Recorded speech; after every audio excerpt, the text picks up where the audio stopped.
kembali lagi sama Cimon, dan kali ini kita bakal bahas tentang dunia medis yang sedang update, yaitu coronavirus Part 2. Apakah newborn babies bisa mendapatkan COVID-19 dan lebih beresiko?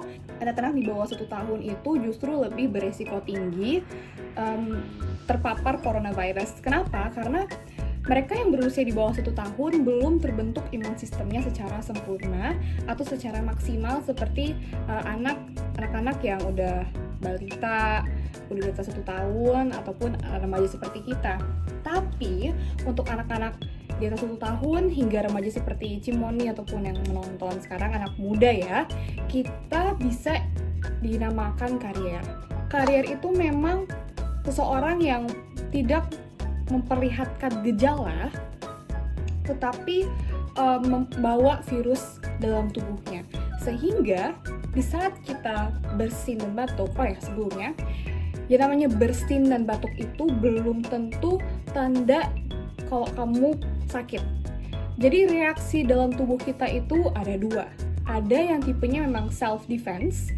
Self-defense itu sistem pertahanan kita dalam memproteksi diri kita.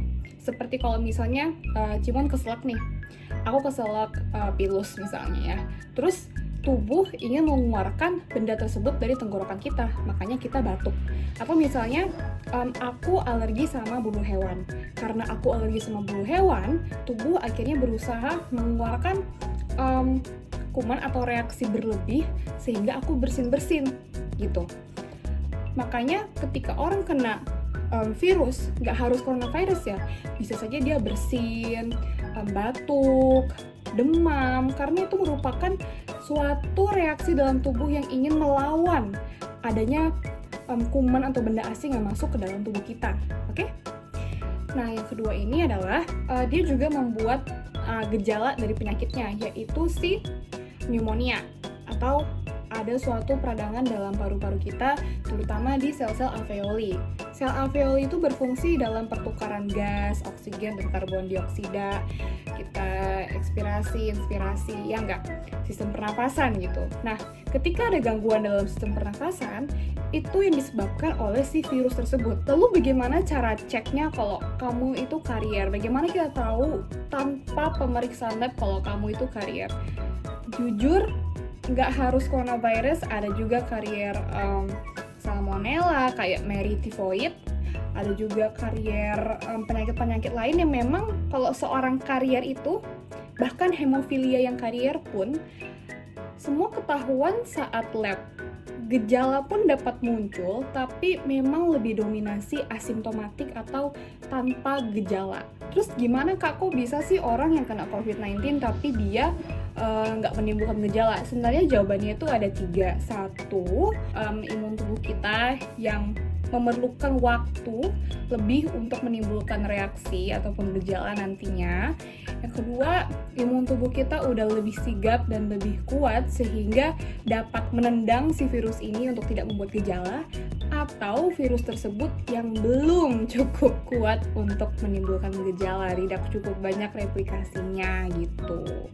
Makanya kenapa banyak perawat atau tenaga medis, dokter yang menyuruh pasien-pasien yang mempunyai gejala ringan atau tidak mempunyai faktor risiko seperti usia lanjut, mempunyai penyakit komorbid atau komplikasi seperti penyakit kronis gitu ya, kayak cancer, HIV/AIDS, atau penyakit ginjal, penyakit paru, jantung, bawaan lainnya, disuruh ke rumah ya supaya kita lebih menyehatkan tubuh kita di rumah. Jadi disuruh karantina biar kamu bisa lebih baik, sehingga nanti imun tubuh kamu aja tanpa pengobatan atau perawatan khusus bisa melawan si coronavirus, kamu sembuh. Membahas komplikasi, sebenarnya si coronavirus ini patofisiologi, cara dia menimbulkan gejala atau komplikasi itu melalui cytokine storm. Sitokin itu zat-zat peradangan dalam tubuh kita yang dapat menimbulkan reaksi inflamasi, inflamatori. Nah, ada yang disebut namanya sepsis. Sepsis itu bisa dinyatakan jika virus, bakteri ya sudah menginfeksi beberapa atau seluruh organ tubuh ya. Dan itu disebabkan oleh si sitokin tadi. Bisa disebut bakteremia atau viremia jika disebabkan virus. Nah, si coronavirus ini bisa mengarah ke sana Selain dia menimbulkan peradangan dalam paru, dia bisa menimbulkan peradangan dalam otak, meningitis, atau misalnya ke telinga, otitis, atau ke jantung. Is it airborne or still droplet? Dari yang aku baca, baik CDC sama WHO belum secara official nge-statement memberikan suatu pernyataan kalau coronavirus ini airborne. Tapi tenaga medis yang akan terpapar langsung atau melakukan prosedur-prosedur yang mungkin bisa beresiko airborne seperti intubasi endotrakeal. Kalau aku sebutin lain mungkin nanti kalian nggak ngerti, tapi prosedur-prosedur medis yang high risk membuat dia sebagai airborne. Bedanya airborne sama droplet seperti di gambar ini. Lalu bedanya coronavirus dengan influenza apa? Sebenarnya sejauh ini dari gejala belum ada yang bisa membuat kamu benar-benar kena coronavirus. Enggak, tapi kita suspek atau menduga seseorang coronavirus itu tadi si fever, demam di atas 38, batuk, dan sesak nafas gitu ya. Dan itu merupakan 3 gejala atau triad juga pada influenza. Sehingga memang pemeriksaan penunjang seperti lab saat ini ya, lab atau bagian mikroskop ya, itu yang dapat memastikan atau mengkonfirmasi jika kamu kena influenza atau memang coronavirus. Setelah kamu sembuh dari coronavirus, apakah kamu bisa terinfeksi kembali? Tentu saja bisa ya. Tapi mungkin bedanya adalah sebenarnya tergantung sistem tubuh kamu saat itu sih.